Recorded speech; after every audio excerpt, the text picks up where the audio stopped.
le juriste est aujourd'hui parmi le mieux placé pour être celui qui est une sorte de cadre ou une sorte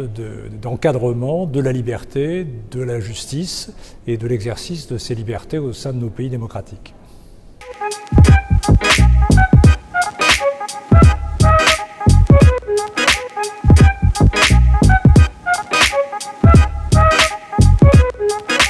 L'événement, c'est d'abord la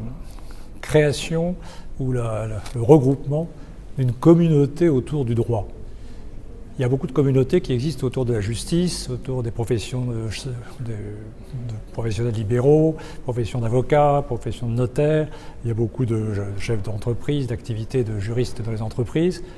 Mais il n'y a pas une communauté de ce qu'est la fabrication du droit. Donc le premier objectif de l'événement, ça a été de regrouper tous ceux qui, d'une manière ou d'une autre, participent à cette fabrication du droit dans leur entreprise, dans leur cabinet, dans les relations qu'ils ont avec les particuliers ou dans les relations qu'ils ont entre professionnels. Alors on peut effectivement parler du travail des juristes, c'est pour ça qu'on a appelé cet événement le Paris Legal Maker, c'est-à-dire on fait du droit, on fabrique du droit, on voulait mettre en relation tous ceux qui, à Paris, qui est une place très importante sur le plan international, qui est une place très importante sur le plan des normes européennes, des normes en matière d'environnement, on en parlait, des normes en matière de respect d'un certain nombre de règles et de valeurs communes partagées en Europe, sont portées, créées, rédigées par des juristes de différentes origines. Donc il fallait se les faire rencontrer, échanger pour vérifier et confirmer qu'on partage ces valeurs lorsqu'on fabrique du droit, lorsqu'on crée du droit, quel que soit l'endroit où on le fabrique ou quel que soit l'endroit où on le crée. C'est un premier événement qui a lieu à Paris, que je suis très fier d'avoir porté, qui est un événement qui fait la part belle au droit, ce qui n'est pas toujours facile parce que le grand public ou même les entreprises ne connaissent pas réellement le droit comme une fonction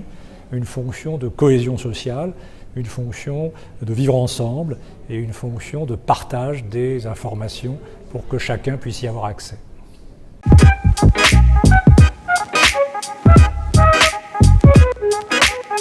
Le défi essentiel du juriste, c'est qu'il doit être toujours un peu en avance sur son temps.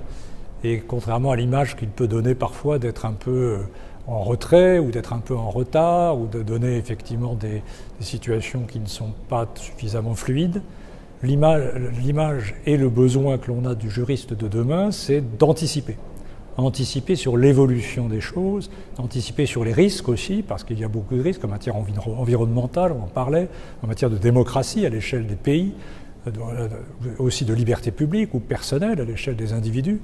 Et donc sur ces situations qui doivent être anticipées, le juriste est aujourd'hui parmi le mieux placé pour être celui qui est une sorte de cadre ou une sorte d'encadrement de la liberté, de la justice et de l'exercice de ces libertés au sein de nos pays démocratiques.